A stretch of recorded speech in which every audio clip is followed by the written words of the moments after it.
Hi everybody, how's everyone doing? Woo! Love to hear that. So appreciate everybody coming out here tonight. Like she was saying, this is my first time. I've always wanted to do this. Now I've got the opportunity to, so appreciate everybody being here. Feel kind of bad for everybody here because I'm not gonna lie, I'm a slightly problematic person. Not like super pleasant to be around. People would never say I'm fun at parties, and some of you might be thinking, no, you're just being hard on yourself. You're gonna believe me by the time I could blame it on a lot of things because that'd be easier than taking personal responsibility for being as unpleasant as I am. I'm not gonna do that. So. I could blame it on my father, who's a violent alcoholic, probably why I'm up here right now. Most comedians probably had some interesting childhoods growing up. I could blame it on my brother, who's a violent misogynist, even though he has 3 sisters. One did pass away last year though, so one down is a good start. Those are his words, not mine. I'm just prepping you guys. I would never say that. That's, like I said, he said that. My other sister, the one that's still alive, just to clarify, she lives with me, and she has for the last 6 years, and she does not leave her room unless she wants to watch a Disney movie, which sounds a lot cuter than it is, because she's 30 years old. It's fun, but we're like, all right, let's watch something that's not animated one time, please.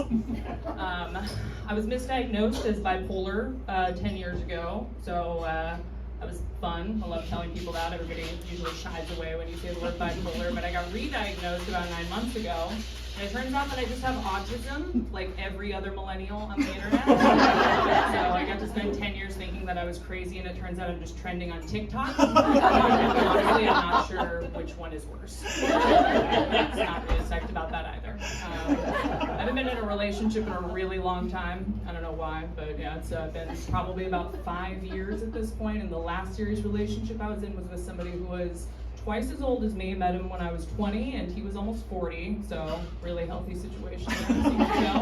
Got great taste in men. And we were together for about 5 years, and I lived with him and his children, and me and his kids got along great because we were literally only a few years apart, so we had a lot in common. One day, got great taste in men, and one day he just woke up and kicked me and the dog out with absolutely no warning at all, no reason. Wish I was making that up, but that is totally true. And honestly, the worst part about that whole situation was that it was his idea to get the dog in the first place, and then he didn't want the dog anymore, or me, which again, that's understandable, but the dog, come on. And so we decided to get this dog, and his whole thing, because he was a fisherman, was that he wanted to get a swimming dog. So naturally, we got a standard poodle, because that's what everyone thinks of when you think of a swimming dog, right? So I get to walk around the streets of Seattle now with a 70-pound standard poodle and have people say, you know, you really should have adopted instead of shopped. And I'm like, I'm literally a single mother doing the best that I can. His father abandoned us, and he acts out constantly because he misses his father, and I have to remind him every single day, Daddy's not coming home, and I'm all you have. So I'm trying to perk up a little bit.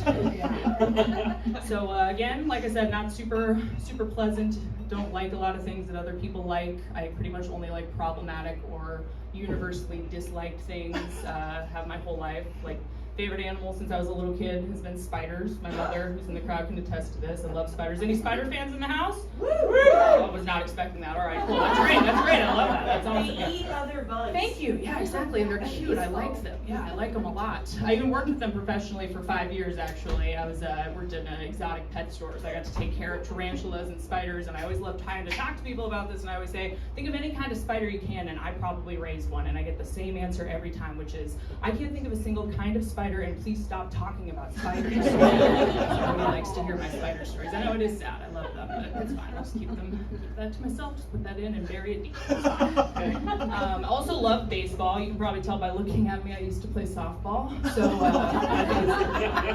and who is the baseball team that my alcoholic father shoved so hard down my throat that there was almost no room for the inferiority complex that he instilled in me? The New York Yankees, guys. Yeah. I don't know if you guys know this. Being a Yankee fan in Seattle is like being a social pariah.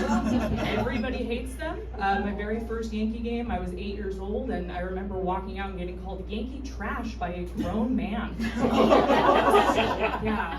Villains are not born, they are created, and I am living proof. So, I relate to the Joker more than I probably should. My same father was a radio DJ for 20 years, so he also instilled a love of music in me, which sounds good, right?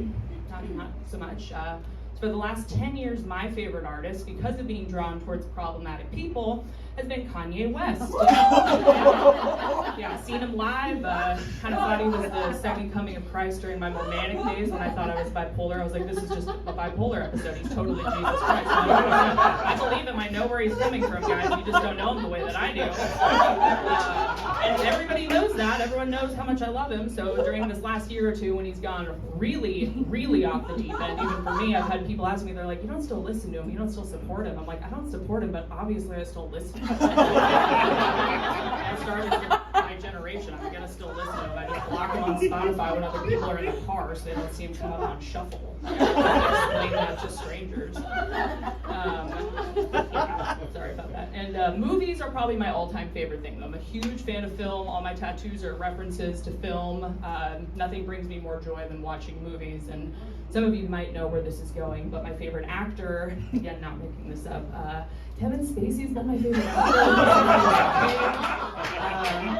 Always liked him. I've had a crush on him since he was a grasshopper in A Bug's Life, which also makes sense that I like Republican Men because he was a dictator in that. That really got me going as a young boy. I really liked him as that grasshopper. Him and that elf with the dreadlocks from the Santa Claus. But we'll be here all night if I start talking about Bernard, and I don't think any of us have time for that. So I'm going to move on from Bernard. But again, just always loved him. And I know, right? It's hard. And then he's making a comeback, or he's trying to make a comeback right now, guys. He's coming out with some new movie next year. And I'll just say this in front of an audience. If he comes out with anything new, I promise not to watch it with anybody else. I will watch it by myself because my Spacey time is private, and that's my me time. So I'm not watching that with anybody else. But movies, yeah, like I said, movies, favorite thing in the whole world. Love watching a lot of movies. The best way that I can connect to a stranger or new coworkers by asking them, what's your favorite movie? And I always have to lull them into a false sense of comfort by saying, there's no right or wrong answer, just tell me what it is. And we all know that's not true, because there's a lot of wrong answers. There's a lot of wrong answers to that question. It's probably not the movies that you're thinking of, because my generation, I'm a millennial, we have things that we like to call red flag movies. And they're mostly movies that incels like, is what they say, and I'm basically turning into an incel every single day because of how long it's been since I've been with somebody. So maybe that's why I like these movies. But those movies are movies like American Psycho, Joker, Fight Club, those kind of movies. I love those movies, and I don't know if it's because they're good movies or because I haven't been with somebody in so long. But either way, I love them. I kind of understand where they're coming from. Those aren't red flag movies. Those aren't red flag movies. Red flag movies are movies that people say that they like to sound smarter than they actually are, and I can tell that they're lying when they say they like these movies. Like, red flag movies to me are movies like, it's a hot take, but Lady Bird, I think that movie was awful. It was so stupid, it was really boring, and if you say you like it, you're just trying to sound deep, and I don't believe you. 2001: A Space Odyssey, Kubrick made like 2 or 3 good movies, that's not one of them. If you say you like it, I don't believe you. The main one, my favorite red flag movie, is Citizen Kane. Thank you. I've told people to their face before when they say Citizen Kane is my favorite movie, I say, no, it's not. They get really upset when I say that usually. I'm like, name one scene from that movie without using the word rosebud. If you don't sound smart, you sound like a liar. I'd rather you just be honest and tell me you like some stupid movie. Say you like Fast and the Furious, say you like Marvel. I'll still judge you, but I won't think that you're a liar. So I'd rather think you were stupid than just lying to me. And I know I'm the one asking this question, so me having this reaction is probably not very nice, but again, not super pleasant, so like I said, it's tough being in the city. Like I said, I complain about being single. It's tough being in the city when you look the way that I do, when you sound the way that I do, because most people do assume that I'm gay, and I am non-binary, so I am part of that. It's mostly for attention, but I am part of that LGBTQ group, and I'm very, very proud of it. And there's nothing wrong with being lesbian. I'm just not, and men usually aren't like super into my whole like fist bump talk about baseball thing. They're usually just like, oh, she's not on my team, and then I'm like, it's they actually, and then they're like, okay, I don't want to talk to you anymore. It's so weird. I don't know why I'm still single. And I fought for gay rights really hard. I'm 33, so I was the president of my Gay Straight Alliance when I was in high school, and I went to a lot of protests for gay marriage when I was in my early 20s, and part of me kind of wishes I could go back and be like, maybe just like try and distance yourself slightly from that, because it definitely rubbed off on you a lot. It's it's great. There's nothing wrong with it. I have a lot of friends that are lesbians. We got a lot in common. We do not have a lot of the same interests, though. I got to tell you, I hate hiking. I don't drive a Subaru. I hate sad indie girl music. I like Kanye West, so obviously I don't like Mitski and Phoebe Bridgers. And more importantly, the things that I watch, I really don't like. I don't like RuPaul's Drag Race. I like drag queens. That show's just a little too vanilla for me. I like House of Cards so that I can watch Kevin Spacey and Escape, which is when he plays an old, balding, bloated Republican, because that's my type, and the only chance that I have of getting with an old, balding, bloated Republican is if I look like his daughter that doesn't talk to him anymore because he voted for Donald Trump, which, again, we'd probably be into that. So yeah. He has a daughter that looks like a mix between Harry Potter and Gypsy Rose, and I can really get in there and end this dry spell of mine one of these days. I appreciate everybody listening and being so responsive, because my therapist broke up with me recently.